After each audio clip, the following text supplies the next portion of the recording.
Hello students, आज का हमारा टॉपिक है pinacol pinacolone rearrangement. Pinacol pinacolone rearrangement glycols की एक बहुत ही इम्पॉर्टेंट रिएक्शन है। तो सबसे पहले हम बात करते हैं ग्लाइकोल्स। ग्लाइकोल्स होते क्या हैं? ग्लाइकोल्स को डाईहाइड्रिक अल्कोहल्स भी कहा जाता है। जब भी किसी ऑर्गेनिक कंपाउंड में यदि 2 हाइड्रोक्सी समूह प्रेजेंट हो तो उसे डाईहाइड्रोक्सी अल्कोहल या डायोल या ग्लाइकोल कहा जाता है। यदि ये दोनों ही hydroxy groups adjacent carbon atom पर प्रेजेंट हो तो उसे 1,2 या अल्फा ग्लाइकोल कहा जाएगा। और जब उसका नोमेनक्लेचर हम देखेंगे तो उसका नोमेनक्लेचर उस एल्कीन के बेस पे होता है जिसके हाइड्रोक्सिलेशन के द्वारा इनका फॉर्मेशन होता है। जैसे कि मान लीजिए यदि ग्लाइकोल का फॉर्मेशन एथिलीन से हो रहा है, सिंपल हम एथिलीन की रिएक्शन करवाए क्षारीय केमनोफोर से उसका ऑक्सीडेशन करवाए तो उस स्थिति में एथिलीन ग्लाइकोल का फॉर्मेशन होगा। तो एल्कीन के नाम के आधार पर उसको हम नाम दे रहे हैं।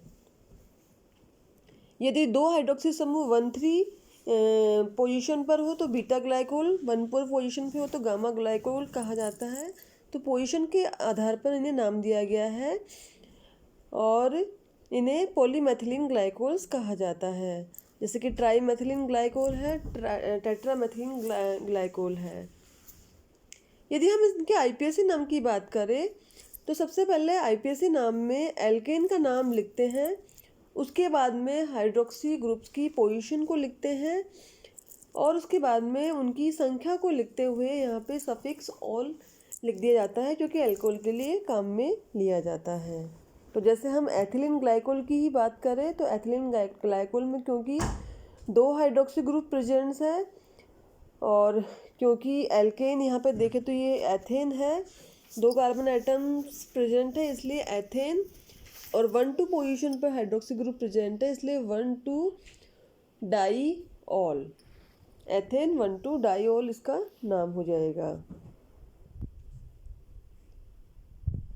पिनेकोलोन रीअरेंजमेंट में यहाँ पे जो ग्लाइकोल लिया गया है वो ग्लाइकोल है 2,3 डाईमेथिल ब्यूटेन 2,3 डाईऑल, या जिसे हम टेट्रामेथिल ग्लाइकोल भी कहा जाता है। कॉमन नेम देखें तो कॉमन नेम इसका होता है पिनेकोल।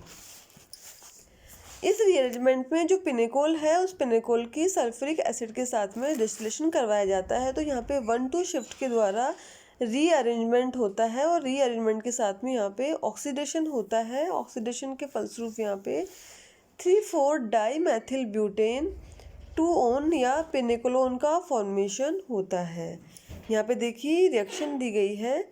इस रिएक्शन में यहाँ पे देखिए ये पिनेकोल लिया गया है। पिनेकोल में देखिए क्योंकि 2 और 3 पोजीशन पर यहाँ पे क्या है, मैथिल ग्रुप प्रेजेंट है इसलिए 2,3 डाईमेथिल हो गया, और क्योंकि 4 कार्बन एटम्स की श्रृंखला है इसलिए ब्यूटेन, और 2,3 पोजीशन पे ही क्योंकि 2 हाइड्रोक्सी ग्रुप प्रेजेंट है इसलिए 2,3 डायोल इसे आईपीएसी नोमेनक्लेचर के अकॉर्डिंग नाम दिया गया है। इसका जब सल्फ्यूरिक एसिड के साथ में हम ऑक्सीडेशन करवाते हैं तो उस स्थिति में यहाँ पे प्रोडक्ट का फॉर्मेशन होता है। यहाँ पे ये प्रोडक्ट है 3,4 डाईमेथिल। यहाँ पे देखिए 3 और 4 पोजीशन पे क्योंकि क्या है मैथिल ग्रुप प्रेजेंट है इसलिए 3,4 डाईमेथिल हो गया और ब्यूटेन की श्रृंखला हो गई, और 2 पोजीशन पे कीटोनिक समूह प्रेजेंट है इसलिए 2-ओन यहाँ पे इसका नाम हो गया। तो यहाँ पे एक तरह से अल्कोहल से कीटोन का फॉर्मेशन हो रहा है। अल्कोहल को बोला जा रहा है पिनेकोल और कीटोन जो बन रहा है उसको बोल रहे हैं पिनेकोलोन। 1,2 ग्लाइकोल्स के लिए एक तरह की जनरल रिएक्शन होती है जिसमें कि एल्किल समूह का एडजेसेंट कार्बन एटम पर शिफ्ट होता है, और ये शिफ्ट कैसे होता है, ऑक्सीडेशन के थ्रू। तो यदि बंटन के अनुसार इसकी हम मैकेनिज्म देखें तो मैकेनिज्म इसकी इस तरह से होगी। सबसे पहले ये जो पिनेकोल है इसका क्योंकि एसिड की प्रेजेंस में रिएक्शन हो रही है तो यहाँ पे एक प्रोटॉन का हाइड्रोक्सी समूह पर एडिशन होता है और एडिशन होने के कारण यहाँ पे देखिए इस ऑक्सीजन आइटम पर पॉजिटिव चार्ज आ जाएगा। तो यहाँ पे ये H2O के मॉलिक्यूल के रूप में यहाँ पे सेकेंड स्टेप में ये रिलीज हो जाएगा जिससे कि एक कार्बोकैटायन का फॉर्मेशन होगा। ये जो कार्बोकैटायन होता है ये अनस्टेबल होता है तो रीअरेंजमेंट के कारण यह हम कह सकते हैं कि 1-2 शिफ्ट के थ्रू यहाँ पे मोर स्टेबल कार्बोकैटायन का फॉर्मेशन हो जाएगा। यहाँ पे जो कार्बोकैटायन बनता है ये कार्बोकैटायन एक प्रोटॉन का को त्याग देता है और यहाँ पे प्रोडक्ट के रूप में कीटोन का फॉर्मेशन कर देता है। यहाँ पे सबसे इम्पोर्टेंट बात यह है कि जो इंटरमीडिएट कार्बोकैटायन बनता है फर्स्ट बनता है वो एक स्टेबल टर्शरी कार्बोकैटायन होता है, फिर भी ये रीअरेंज होके कार्बोकैटायन सेकंड में चेंज हो जाता है। क्योंकि कार्बोकैटायन सेकंड भी एक टर्शरी कार्बन होता है जिस पर जो जुड़े हुए जो समूह होते हैं उनमें से एक पर lone pair of electron present है जो कि कार्बोकैटायन के पॉजिटिव चार्ज के साथ में कॉन्जुगेशन में है, इसलिए यहाँ पे रेजोनेंस के द्वारा इसका स्टेबलाइजेशन ज़्यादा हो जाता है, ये मोर स्टेबल हो जाता है। इस कार्बोकैटायन फर्स्ट की तुलना में ये मोर स्टेबल हो जाता है। तो एक तरह से less stable carbocation more stable carbocation में यहाँ पे चेंज हो जाता है 1-2 शिफ्ट के थ्रू। और यहाँ पे ये जो रीअरेंजमेंट है उन ऐसी रिएक्शंस में होता है। यहाँ पे देखिए ये जो कार्बोकैटायन बना ये less stable carbocation more stable carbocation में चेंज होगा और यहाँ पे ये जो हाइड्रोक्सी ग्रुप है इस हाइड्रोक्सी ग्रुप के पास में जो lone pair of electrons present है ये लोन पेयर ऑफ इलेक्ट्रॉन्स एक तरह से रेजोनेंस के द्वारा इसकी स्टेबिलिटी को और इंक्रीज कर रहे हैं। तो ये जो रीअरेंजमेंट है ये उन रिएक्शंस में भी होता है जिनमें कि कार्बोकैटायन फर्स्ट जैसा कोई भी इंटरमीडिएट बनने की पॉसिबिलिटी होती है। यहाँ पे कुछ रिएक्शंस दी गई है जिनमें कि इस तरह की इंटरमीडिएट बनने की पॉसिबिलिटी है, जैसे कि फर्स्ट रिएक्शन है। फर्स्ट रिएक्शन में जो 1,2 ब्रोमोहाइड्रिन है वो सिल्वर आयंस के साथ में रिएक्शन करता है और पिनेकोलोन का फॉर्मेशन यहाँ पे हो जाता है।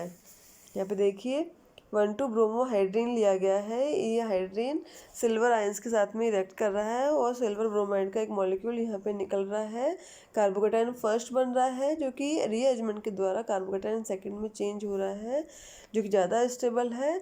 और लास्ट स्टेप में यहाँ पे प्रोटॉन का एक प्रोटॉन निकल रहा है और पिनेकोलोन का फॉर्मेशन हो रहा है। इसी तरह से सेकेंड रिएक्शन जिसमें कि 1,2 अमीनोफिनोल नाइट्रस एसिड के साथ में रिएक्शन करके पिनेकोलोन का फॉर्मेशन कर रहा है।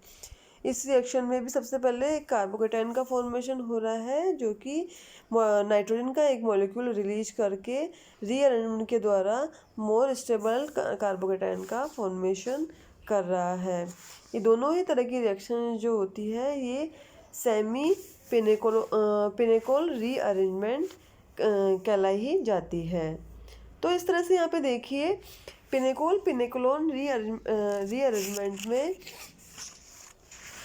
जो अल्कोहल का मॉलिक्यूल है वो एसिड की प्रेजेंस में रीअरेंज होके एक कीटोन के मॉलिक्यूल का फॉर्मेशन प्रोडक्ट के रूप में यहाँ पे कर रहा है।